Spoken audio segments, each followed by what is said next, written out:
Hello and welcome. This is The Masked Arab. In this video, I'll be going through the 7 main reasons why I left Islam. I will try to keep it as short as I can, but we have a lot to get through, so let's get going.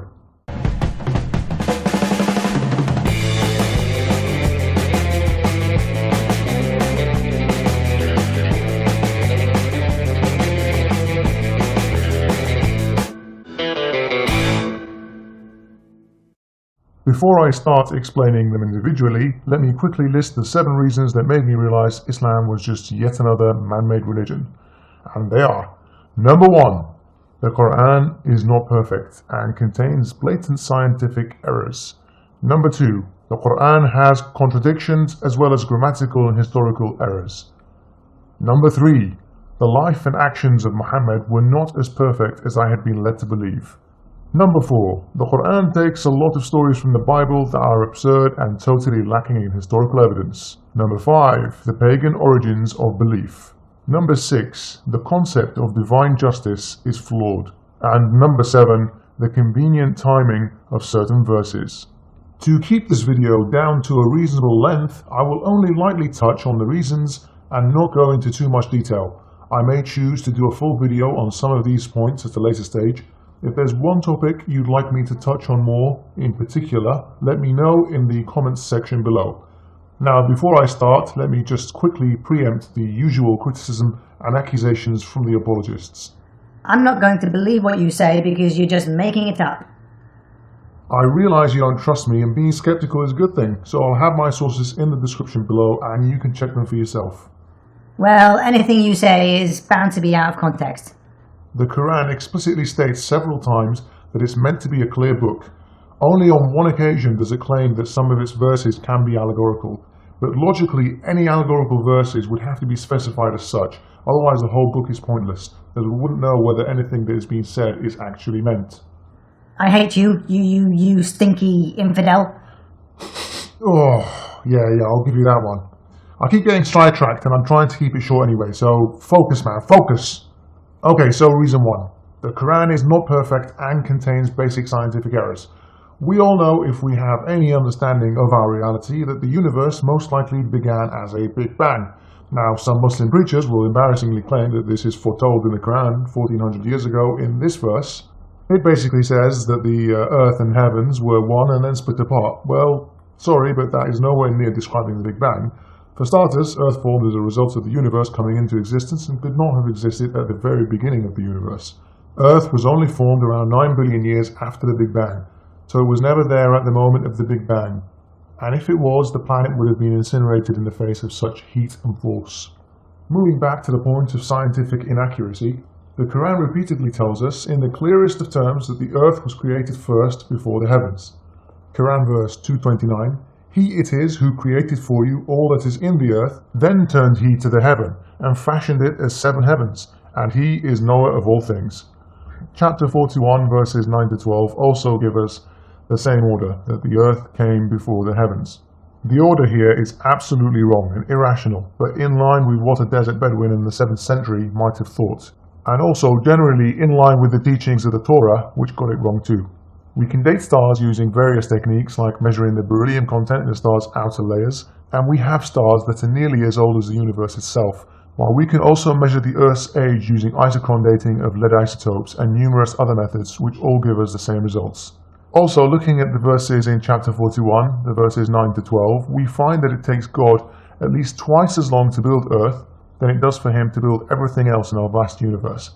The Sun itself is around 1 million times bigger than Earth in volume. There are billions of stars in just our own galaxy. Then there are billions of galaxies in the observable universe. The fact that it would take God longer to build our tiny planet is telling us the author of the Quran had a very geocentric view and was oblivious to reality and the scale of our planet. Moving on, a recurring topic in the Quran is that of the purpose of stars. We are told that they are in the lowest heaven, so the layer of heaven closest to the earth, and that their purpose is twofold.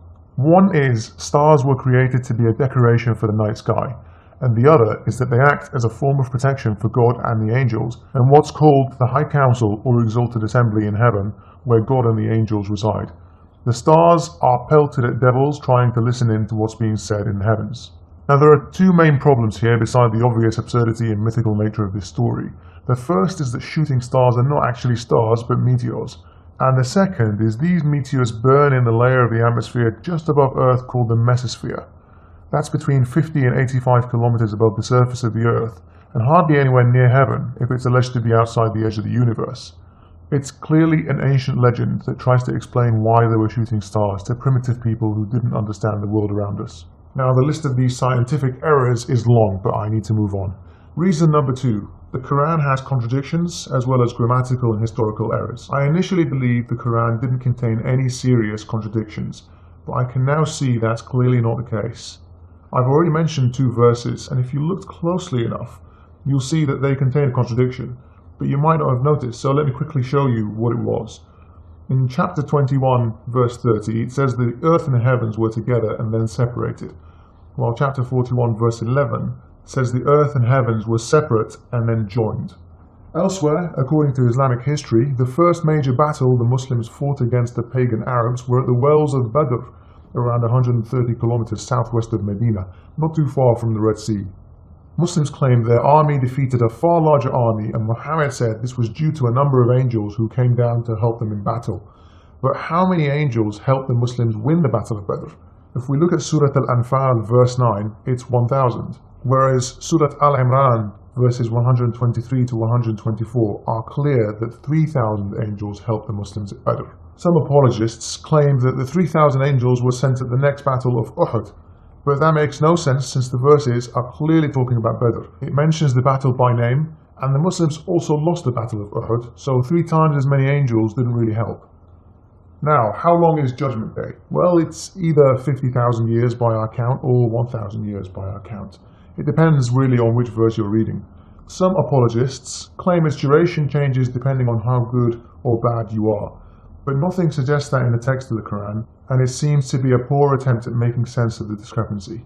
I won't get into grammatical errors here as this video is in the English language, but a blaring historical error comes in the description of Jesus' mother Mary. The author of the Quran clearly mixes up the well-known Mary with a Miriam who allegedly lived hundreds of years before her. Miriam is mentioned in the Bible as a sister of Aaron and Moses. The book of Exodus, chapter 15, verse 20, clearly says that Miriam is the sister of Aaron.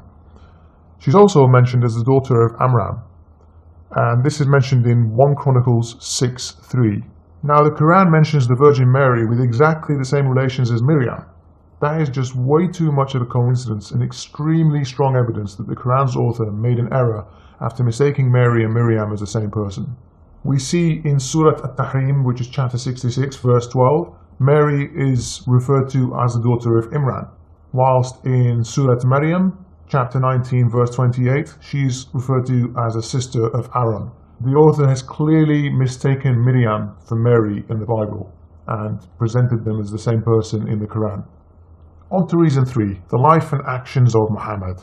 Now, before I'm accused of cherry-picking on this, I will say I am aware that he did do some good things like encouraging charity giving to the poor, for instance, and forbidding backbiting. But there is no doubt, if you read the Quran, Hadiths, and his Seerah, which is his biography, that the man was brutal to say the least and nowhere near the absolute model of perfection I was taught he was as a Muslim. The most well-known controversy involving him was probably his marriage to a 6-year-old girl before consummating the marriage at 9. Apologists in this generation know this stands against their values and often try to wriggle out of it by changing the age of Aisha based on indirect calculations emanating from much weaker hadiths, while others will claim girls mature faster in hot climates. But I'm not really here to cite Aisha's marriage and instead will focus on other aspects. Muhammad was a violent man who led at least 30 raids against his opponents and encouraged banditry against trade caravans where his men looted goods and killed traveling merchants. The attacks were unprovoked the vast majority of the time. In some raids, Muslims attacked villages, killing the men and enslaving women and children. In one instance at the Battle of Autas, Muslims captured women as sex slaves and felt it was immoral to have sex with them as they were already married. So then Muhammad reveals a Quranic verse to tell them that having sex with married women is banned, with the exception if that married woman is actually your slave. Apologetics have a difficult time trying to defend this verse, as it's clear in the Quran and it's across pretty much all Islamic sources, Sunni and Shia. This is found in Surah An-Nisa, which is chapter 4, and verses 23 and 24. At the beginning of verse 24, we see it says, "Also prohibited are women already married, except those whom your right hands possess." So we can clearly see that Muhammad and the Quran encouraged Muslim soldiers to rape their female captives, even if they were married. Muhammad was also obsessed with the Jews. He initially felt he could convince them to join him and accept his prophethood, but they kept insisting for miracles that he couldn't provide. So he became increasingly frustrated with them and began to come up with reasons to attack them, banish them, and take over their wealth and property. He banished a couple of Jewish tribes from Medina, but then the third and final tribe weren't as fortunate. The Banu Qurayza had been accused of not doing enough to support Muhammad in his battles, and he besieged their fortress for 25 days with no food or water allowed in before they were forced to surrender. Now, cutting food and water from a village may seem inhumane, but the Quran here praises the Muslims for casting terror in their hearts. In chapter 33, verse 26, we see it says, "And those of the people of the book who aided them, Allah did take them down from their strongholds and cast terror into their hearts. Some ye slew, and some you made prisoners." As the Jews sat awaiting their punishment, some Muslims from the Aus tribe begged Muhammad to be lenient in his sentence, but he appointed a man known for his contempt towards the Banu Qurayza to issue a sentence against them. This man, Sa'ad bin Mu'adh, ordered that all men and boys who have reached puberty are beheaded. They checked for pubic hair growth to determine who was to die.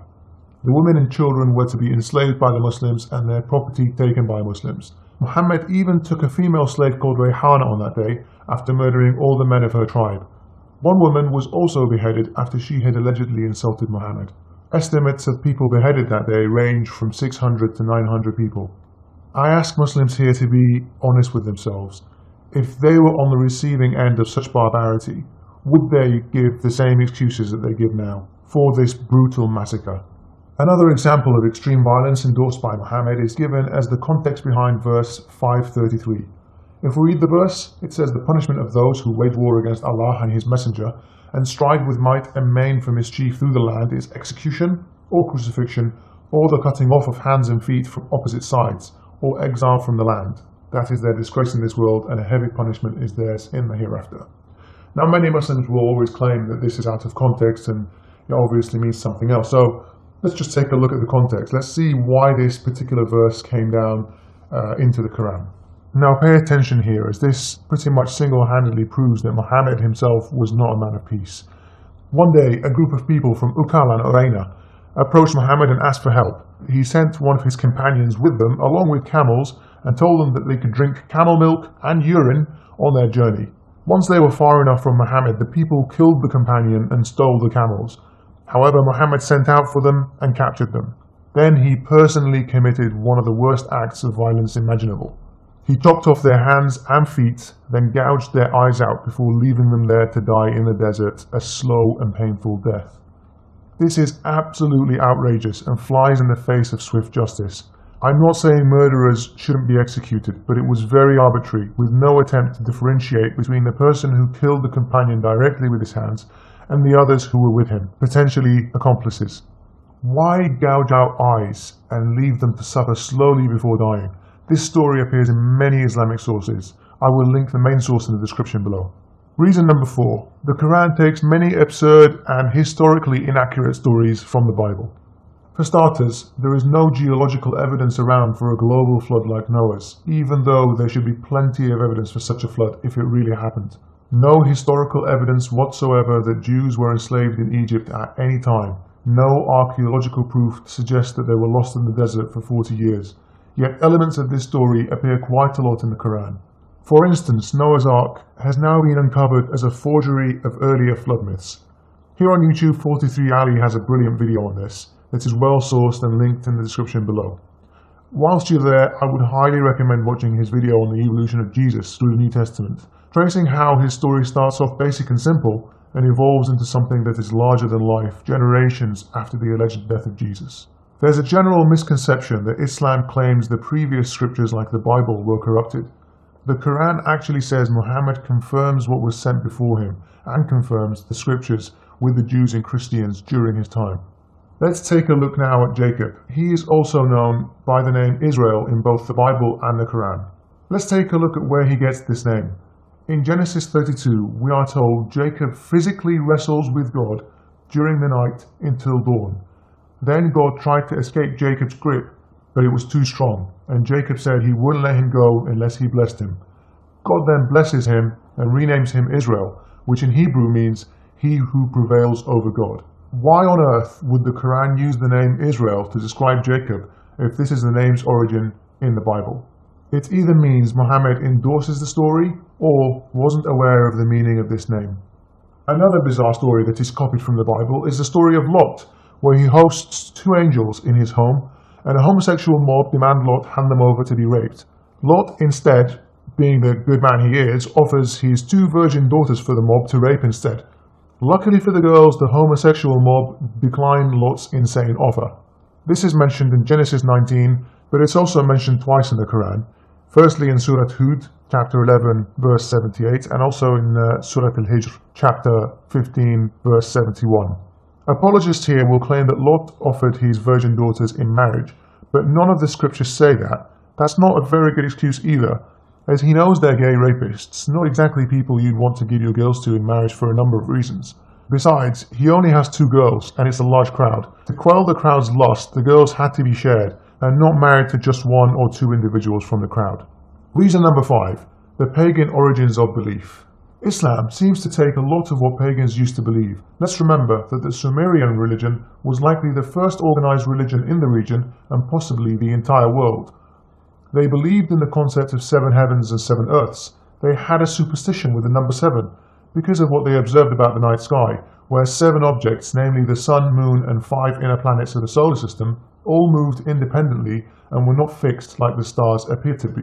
Surah At-Talaq, chapter 65, verse 12 reads, Allah is He who created 7 firmaments, and of the earth a similar number. Now, we obviously know now that there aren't 7 earths or 7 heavens, but even if someone claims we might not know the meaning, isn't it dubious to say the least that this idea was proposed well before the Quran stated it? I mean, it was an incorrectly held common belief long before the 7th century that there were 7 heavens, and that's shown when we see a verse like this. Surah Nuh, chapter 71, verse 15. Do you not see how Allah has created the 7 heavens, one above the other? We find this verse is taking the fact that there are 7 heavens as a given. When it says, do you not see this? Instead of saying something like, God created 7 heavens, but you can only see one of them, and you can't see the others however far you look. Let's not forget that Aristotle in ancient Greece also championed a very similar idea of solid layers above earth. Is it just a coincidence? It's clearly false, and borrowed by Mohamed to try and explain the cosmos. The most respected Sunni exegesis, Tafsir ibn Kathir, clearly claims the 7 layers are the sun, moon, and 5 inner planets in his interpretation of this verse. The same idea as Aristotle and the Sumerians, which has long since shown to be inaccurate. Another typical paganistic ritual is animal sacrifice to the gods. If Allah is so different from these other gods, why does He accept animal sacrifices? There are endless references to animal sacrifices in the Bible, but the Quran also has a couple of occasions when animal sacrifices to God is mentioned. The first instance is found in the largest chapter in the Quran, called the cow, after the yellow cow the Jews are ordered to slaughter as a sacrifice to God. This appears in chapter 2, verse 67. Another example of this paganistic ritual being practiced by this god is in the story of Cain and Abel, when God accepts the animal sacrifice of Abel and not the vegetation offered by Cain. This leads Cain to kill Abel out of jealousy. The exegesis on this verse is pretty universal that fire came down from the heavens to consume the livestock offered by Abel. Even the concept of Judgment Day and the afterlife seems borrowed from the pagans. The ancient Egyptians, for instance, had souls being judged by a god on a set of scales before determining whether they go to a fiery hell or forever abode in the beautiful gardens of heaven. Religious studies academics tell us these beliefs were held way before the advent of monotheism. We see here the reference to scales is similar to the Quran, and the idea of heaven and hell is not too far off either. So, 5 reasons gone, only 2 to go. I hope you're still tuned in and awake. Reason number 6 that I'm no longer a Muslim is the concept of divine justice is flawed. When you have a God who vows to place you in eternal hellfire if you simply don't believe in His existence, that in itself is not very just, given He created you with a mind that used rational reasoning to reach a conclusion based on evidence you have. It's also grossly unfair that some people in the past witnessed miracles firsthand, and in this day and age we no longer see them. But what makes it worse is that in the Quran, God categorically states time and time again that guidance to his message is something that he controls and is not really a matter of free will. Chapter 2 verse 10 says, "In their hearts is a disease, and Allah has increased their disease." Why is he increasing this disease? A few verses later, we see that Allah mocks the unbelievers and leaves them to wander off blindly. In chapter 4 verse 88, the Quran is very clear. It says, "Do you wish to guide him who Allah has caused to err? And whomsoever Allah causes to err, you shall by no means find a way for him." Notice the language here. Allah is causing people to err. Allah is the cause of people erring. In chapter 16 verse 93, he causes err to whom he pleases and guides whom he pleases. So it's really down to him. It's not a matter of free will. These and plenty of other verses are clearly stating that it is God's will and not ours over who receives guidance and who is misguided. But for some reason, we are all accountable for his decisions on leaving us out of his pool of followers. Another unjust concept is the fact that the Quran states numerous times that God had favored the Israelites over other people. What kind of universal God is this? Why would he send these people so many messengers and prophets and give them land and help them in battle? This only becomes clear when you look at the history of this God and his origins as a local God and not as the universal God of monotheism, which he later evolves into according to detailed study of scriptures. Another example of injustice can be found in chapter 2 verse 178. It reads, "Retaliation is prescribed for you in the matter of the murdered, the free man for the free man, and the slave for the slave, and the female for the female." Now, this verse isn't entirely clear from its literal reading, and we need to go and look at the context in which this verse was revealing. So let's look this up in Asbab al-Nuzul by al-Wahidi and see why this verse was revealed. Let's see, here it says, fighting took place between two Arab tribes. One Arab tribe had more power than the other, and therefore they said, "For every slave of ours that you kill, we will kill a free man of yours, and for every woman of ours, a man of yours." And then this verse was revealed. So looking at the context of Revelation, we can see that God has prescribed the barbaric practice of vengeful tribal retaliation, where if someone from tribe A kills a woman from tribe B cannot kill anyone in tribe A other than a woman in retaliation, presumably because a woman and men have varying value. What kind of divine justice is this? Innocents are killed in retaliation, and Muslim clerics tell us this system is a perfect solution for mankind.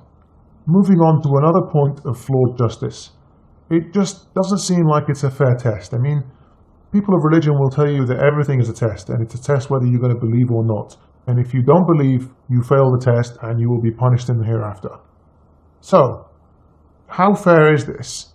Why does a Muslim have such a massive head start on so many of us? Given that less than 1% of the world's population change their religion, this doesn't seem to be a very fair criteria. If the majority of people are unable to find the right belief using their brain, then I'm afraid God is being irrational in his judgment, as humans are clearly not capable of seeing the so-called truth of this message very easily. It's like trying to teach a class of 5-year-olds quantum mechanics, and then burning them in an eternity of hell if they don't understand it. Just to put things in context, this God of Islam forbids someone to eat pork or listen to music, but allows slavery, the rape of concubines, and the marriage of young girls. It really seems that his moral compass is all over the place. Finally, on to the last reason why I left Islam. Number 7, convenient timing of verses. Mohammed had many instances of when his revelations were convenient for him on a personal level, which undoubtedly leads skeptics to question why God would be revealing verses in the Quran that have nothing to do with the message of Islam. In Surah At-Tahrim, which is chapter 66 verse 1, we see that Mohammed is told he shouldn't be forbidding things which have been made lawful for him. So the background to this story is that Mohammed has sex with his slave Mary the Copt at Hafsa's house. When Hafsa walks in and catches him, he urges Hafsa not to tell one of his other wives, Aisha, because he made a promise to her that he wouldn't sleep with Mary. Hafsa tells Aisha anyway, and news spreads. There is a breakdown in the relationship of Mohammed and his wives, and after Mohammed vows not to sleep again with Mary, God reveals verses rebuking his wives and urging Mohammed to not ban himself from Mary. In Surah Al-Ahzab, chapter 33, verse 37, the background to this is that Mohammed was attracted to his cousin, Zainab bint Jahash, who was one of the most beautiful women in Quraysh at the time. But she was married to his adopted son, Zayd. When Zainab knew of Muhammad's attraction, she wanted to ditch Zayd and marry Mohammed, who had a much higher social status. When Zaynab and Zayd divorced to allow for Mohammed to marry her, people frowned on the move as they considered Zaynab to be his former daughter-in-law. But Mohammed gets a revelation from God ordering him to marry Zaynab and not fear what people say. The reason given why he needs to marry Zaynab is so that other Muslims will know that marrying your adopted son's ex-wife is okay in God's eyes. Staying in chapter 33, verse 50, we see this verse, which basically gives Mohammed an exception to the rule of having a maximum of 4 wives. He is told in this verse he can take as many wives as he wants. Just 3 verses later, we have another convenient verse. Here, the background to this is that Mohammed is annoyed at why guests at his home are overstaying their welcome. One of the guests is Talha bin Ubaydullah, who makes his intentions clear that he plans to marry Aisha after Muhammad's death. Muhammad is frustrated with this man, but is too shy to tell him to leave. So God reveals a verse to tell these people to leave Muhammad's house, and he also throws in the order that no one will ever marry any of Muhammad's wives after he dies. Muhammad once called for polytheism and recognized 3 female deities as daughters of Allah. This delighted his pagan opponents, but soon after Muhammad said he was told by Gabriel that he never gave him these polytheistic verses, and he gave him other verses to recite in their place. People became suspicious of Muhammad's claim to prophecy as a result, and God sends him another verse, this time in chapter 22, verse 52, saying that Satan had cast those words on his tongue, and that this had occurred with many of the previous prophets too. That just seems too convenient. So on that note, this video ends. Please help spread my work to Muslims or non-Muslims alike, who may be interested to hear the arguments I'm putting forward here. If you are a Muslim watching this video, please keep an open mind and check the sources I have left for you in the description box, so you can verify for yourself what I have presented in this video. Please like and share this video with as many people as you can, and please subscribe too. I will try my best to keep the videos coming your way. If you can afford to, please also support my work on Patreon. The link is in the description below. And follow me on Twitter, Google+, and Facebook. Until next time, adios.